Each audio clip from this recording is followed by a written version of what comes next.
Donc, salam alaikum. Donc, je continue. Donc, comme je vous ai déjà annoncé, le logiciel dont je fais usage ne me permet pas de faire des enregistrements de plus de 10 minutes. Donc, en quelque sorte, ça m'arrange un peu parce que ça va permettre à tous les étudiants de pouvoir les télécharger dans des temps vraiment optimaux. Alors, nous avons vu que les linguistiques dites de code et de compétences, c'est de la place aux linguistiques de communication qui concerne la performance et la compétence de communication proprement dite, au lieu de la place, au lieu et place de la communication linguistique au sens chomskien du terme. Car la compétence linguistique est réduite à la connaissance des règles morphologiques et syntaxiques. Donc, avec la linguistique de communication, cette compétence linguistique réduite à la seule connaissance des règles de la langue, d'accord, va céder la place à la compétence de communication. Rappelez-vous, nous sommes dans le cas d'une communication humaine en face à face. Vous l'aurez vu ici, la sociolinguistique renvoie à la communication humaine en face à face. Donc, à la place de la compétence linguistique, donc, qui renvoie donc à l'ensemble des règles, donc la compétence de communication est un concept forgé par Himes et bien d'autres chercheurs comme Gimpers. Nous allons voir Gimpers de manière rapide vers la fin du cours, laquelle renvoie donc cette compétence de communication renvoie à l'ensemble des règles sociales permettant d'optimiser l'utilisation de la compétence grammaticale. En d'autres termes, la compétence de communication permet de rendre compte de l'aptitude plus générale des sujets à maîtriser les règles d'une langue à concurrence des règles et des normes culturelles qui en configurent aussi les usages, ce que postule l'anthropologie donc linguistique. Donc, qu'est-ce que tout cela veut dire? Bon, rappelez-vous ce que nous avons vu en lexicologie l'année dernière à propos du vocabulaire actif et passif. Donc déjà, quand je parle de vocabulaire, je me situe au niveau de l'individu, d'un locuteur lambda. Et donc, par opposition au lexique qui est situé au-dessus donc, de la pyramide. Là, nous sommes au niveau d'une communauté humaine, d'un groupe social ou de la société en général.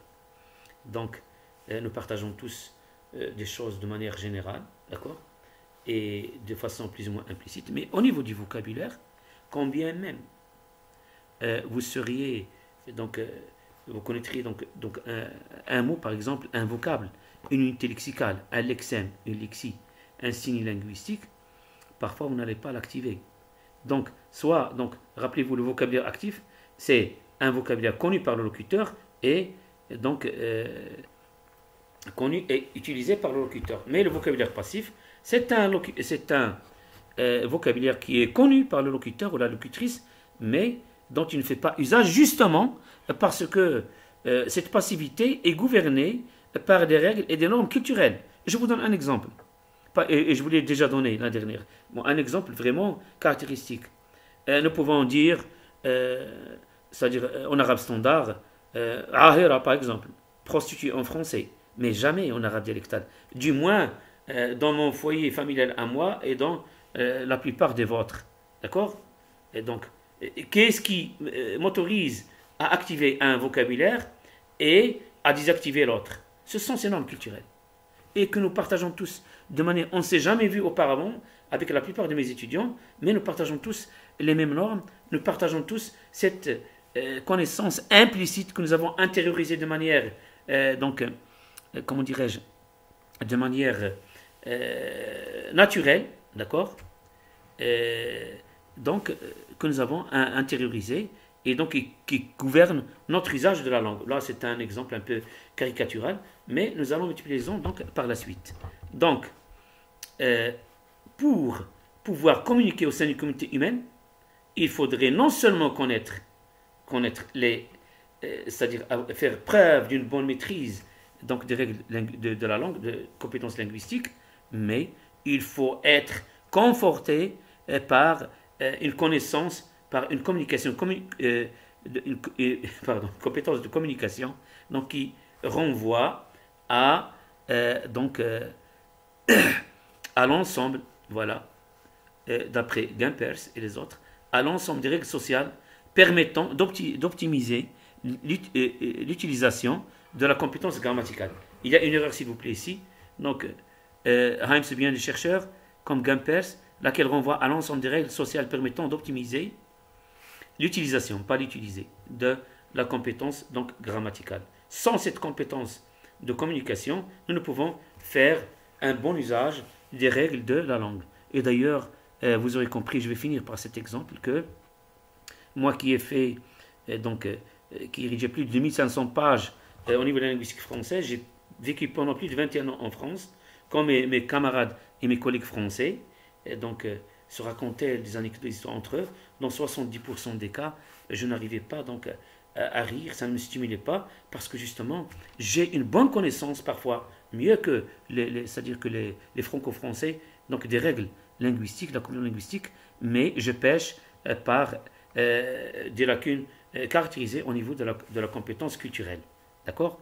Et donc, ceci ne me permettra par exemple pas de comprendre les expressions idiomatiques, quelques proverbes, quelques collocations, quelques expressions figées, etc.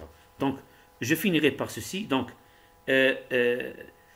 avec les linguistiques de code, donc il n'y a que nous avons affaire à la langue décontextualisée. Avec la prise en considération du contexte, nous passons au discours et nous voyons notre sémantisme enrichi de la manière que je vous expliquais là. Mais nous allons voir aussi qu'avec Gimpers et la sociolinguistique interactionnelle, d'accord? Donc, la sociolinguistique interactionnelle se sert de la compétence communicative pour compléter la compétence linguistique en y ajoutant des règles sociales lesquelles déterminent la manière avec laquelle les interlocuteurs interagissent. Là, c'est le mot magique, interagissent. L'interaction elle-même et sa forme devient un élément majeur dans la construction du sens. Donc, sur ce, je vous dis au plaisir de nous revoir, donc très bientôt, d'abord en classe, et puis nous aurons donc à reparler de tout ceci. Ne vous inquiétez pas, il a fallu que je dresse un peu, parce que le plus grand problème dans les pays en voie de développement, les pays très tiers-mondistes, c'est qu'il y a un gouffre énorme entre les savoirs et les savoir-faire. Alors pour moi, si vous arrivez, vous aurez toutes les définitions possibles. Mais nous sommes en train d'interagir, de construire ensemble donc ce cours et tous les concepts fondamentaux donc de cette discipline extraordinaire qu'est la sociolinguistique.